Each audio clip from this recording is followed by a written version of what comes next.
एक गांव में एक भिखारी रहा करता था। उस भिखारी को हर चीज से शिकायत रहती थी। हे भगवान, बाकी लोग इतने खुश रहते हैं और मेरी जिंदगी ऐसी कैसी। मैंने ऐसा क्या पाप किया था जिसकी वजह से मुझे ये जिंदगी मिली है। तभी वहां से मोहन जा रहा होता है और वो भिखारी की बात सुनता है और भिखारी से बोलता है, क्या भिखारी भाई सुबह सुबह रोना चालू? हाँ, आपको कुछ और काम नहीं है क्या? अरे ये क्या बोल दिया मैंने आपको? आपको तो सच में कुछ काम नहीं है। कितनी अच्छी तो जिंदगी है, लोगों के पैसे पर जीते रहो, खाओ पियो सो जाओ, किसी की टेंशन नहीं, किसी के लिए कुछ करना नहीं। अब इससे अच्छी जिंदगी क्या देगा ऊपर वाला आपको? देखो मोहन, मैं भगवान से बात कर रहा था। तुम भगवान तो नहीं हो और ना ही मैं तुमसे कुछ मांग रहा हूँ, तो तुम्हें ज्यादा बोलने की जरूरत नहीं है। जाओ यहाँ से। हाँ हाँ, मैं तो जा ही रहा हूँ। मुझे तो बहुत काम है, क्योंकि मैं मेहनत करके खाता हूँ ना। चलो अब मैं अपने काम पर चलता हूँ। इसका कुछ तो करना पड़ेगा, बहुत जबान चलाने लगा है। मोहन रास्ते से जा ही रहा होता है कि तभी अचानक उसकी बाइक खुद ब खुद खेत की तरफ तेजी से मुड़ जाती है। आगे जाकर मोहन खेत में गिर जाता है। माँ, हे भगवान, जोर से चोट लग गई, लेकिन मैं यहाँ गिर कैसे गया? अभी कहाँ चोट लगी है तुझे? चोट तो अब लगेगी, बहुत बोलता है ना तू। अब क्या होगा, माफी मांग कर। अब तो तूने कर दिया जो तुझे करना था। चुड़ैल इतना बोलकर उसकी जुबान खींच लेती है। इसी जुबान से बोला था ना, अब जाकर कैसे बोलेगा सबको? जुबान तो मैंने खींच ली, चल अब बता क्या ही बोलेगा। नहीं नहीं नहीं, ऐसी जिंदगी से तो मरना ही अच्छा है। इतना बोलकर चुड़ैल ने मोहन को मार डाला। ये बात गांव में आग की तरह फैल गई और सब इस बारे में बात करने लगे, लेकिन सबको लगा ये एक्सीडेंट था। ये तो होना ही था। जिसको बात करने की समझ नहीं हो, उसके साथ कुछ अच्छा कैसे हो सकता है। अगली सुबह फिर से भिखारी गांव की सड़क पर बैठा होता है। आज कितनी धूप है, लग रहा है जैसे जल जाऊंगा मैं। यहाँ तो कोई पानी भी नहीं पिलाता। हाँ हाँ, तुम ही तो यहाँ के मुख्यमंत्री हो। हम सबको तुम्हारी ही सेवा में लगे रहना चाहिए, तभी तो हमारे भाग्य खुलेंगे। बड़ा आया पानी पीने वाला, भीख मांग कर तो खाता है। देखो राकेश, मैंने तुमसे कुछ नहीं कहा है, तो तुम अपना रास्ता नापो। अरे क्या रास्ता नापूं? रोज सुबह रोने बैठ जाता है मनहूस कहीं का, जैसे हम तो बहुत मस्ती में हैं। चल भाग यहाँ से। रोएगा तो अब तू। भिखारी अपनी बोरी के नीचे से एक पैकेट निकालता है और जमीन पर राकेश का नाम लिख देता है, और राकेश अचानक आधे रास्ते में उल्टी करने लगता है। तभी वहाँ चुड़ैल आ जाती है एक सुंदर रूप लेकर। तुम कौन हो? क्या एक गिलास पानी दे सकती हो? मुझे बहुत उल्टी हो रही है, लग रहा है जैसे तबीयत खराब हो गई है। हाँ बिल्कुल, अभी देती हूँ। पर जब वो पानी उसके हाथों पर गिराने लगती है तो वो पानी नहीं होता, खून होता है। फिर चुड़ैल अपना असली रूप ले लेती है। मुझे बताना पड़ेगा मैं कौन हूँ? मेरी खूबसूरती देखकर कंफ्यूज हो गया क्या?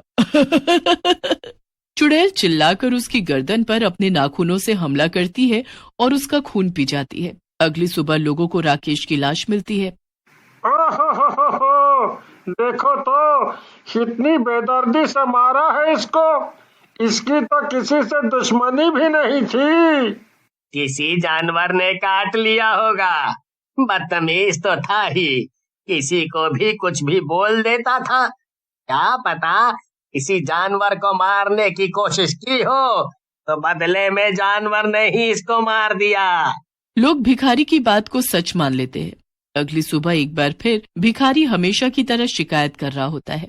हे भगवान, आज कुछ तो मिले जिससे मेरा जीवन चले, ऐसे तो मैं भूखा मर जाऊंगा।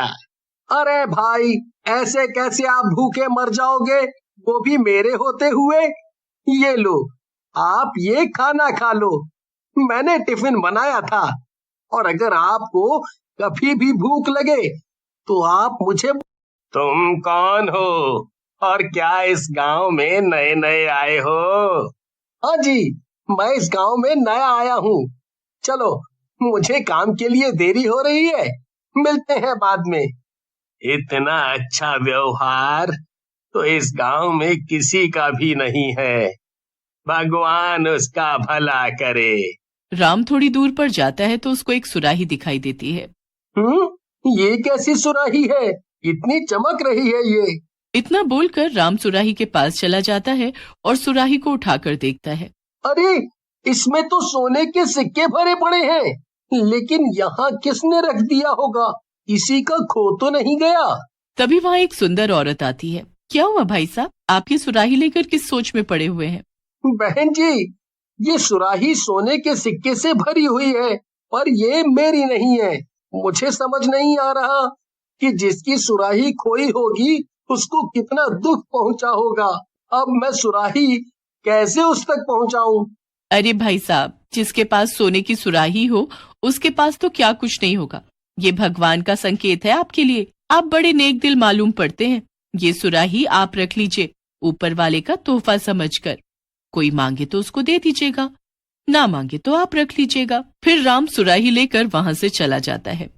गांव में हो रहे हादसे से परेशान शंभू बहुत दिनों से पता लगाने की कोशिश कर रहा होता है, और आज भी यही पता लगाने वो राम के पीछे निकला होता है।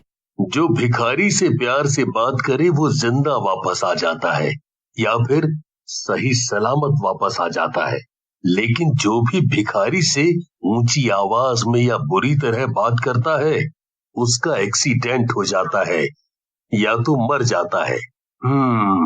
ये चक्कर क्या है आखिर?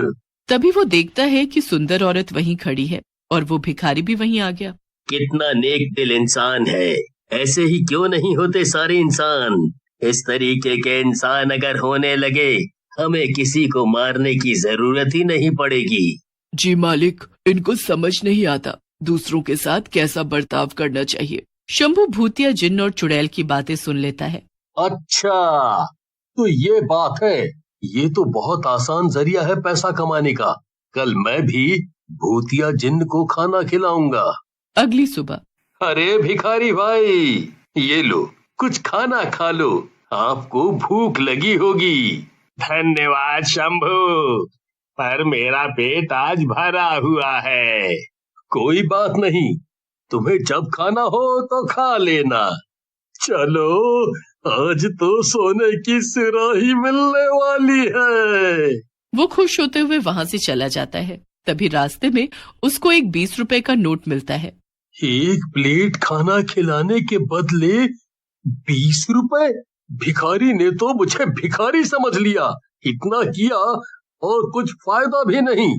तभी वहाँ भिखारी आ जाता है और शंभू से कहता है, अरे भाई शंभू, अच्छा हुआ तुम यहीं मिल गए। क्या तुम मेरी सहायता कर सकते हो? सहायता करने के बदले तो ये दिया, और 20 रुपए के बदले और सहायता लेने और चला आया। अरे शंभू भाई, बताओ ना, क्या आप मेरी सहायता कर सकते हो? बताओ, अगर कर पाया तो कर दूंगा।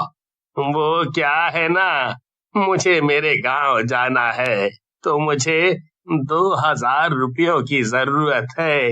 अगर तुम मुझे वो दे देते हो तो बहुत बहुत मेहरबानी होगी। वापस आते ही तुम्हें लौटा दूंगा। चल हट, मुझे पागल समझ के रखा है क्या? उस राम को तो तूने सोने की सुराही दे दी और मुझे 20 रुपए, ऊपर से मुझसे 2000 मांगने चला आया। चल भाग यहाँ से, मेरा दिमाग खराब हो गया है सुबह सुबह। मेरे पास कोई 2000 रुपए नहीं है तुझे देने के लिए, भिखारी कहीं का। तभी वहाँ पर एक भयानक चुड़ैल प्रकट हो जाती है। अरे मालिक, ये तो एक अच्छा आदमी है, इसने तो आपको खाना खिलाया था ना। अब आप आराम कीजिए मालिक, अब मेरा काम है। इतना बोलकर चुड़ैल शंभू को उठाकर जमीन पर पटक देती है। फिर उसको घसीटते हुए जंगल की तरफ ले जाती है और वहाँ एक पेड़ पर टांग देती है, जिससे उसकी मृत्यु हो जाती है। मालिक, चलो यहाँ से किसी दूसरे गांव में चलते हैं। इतना बोलकर चुड़ैल और भूतिया जिन्न एक साथ वहां से चले जाते हैं।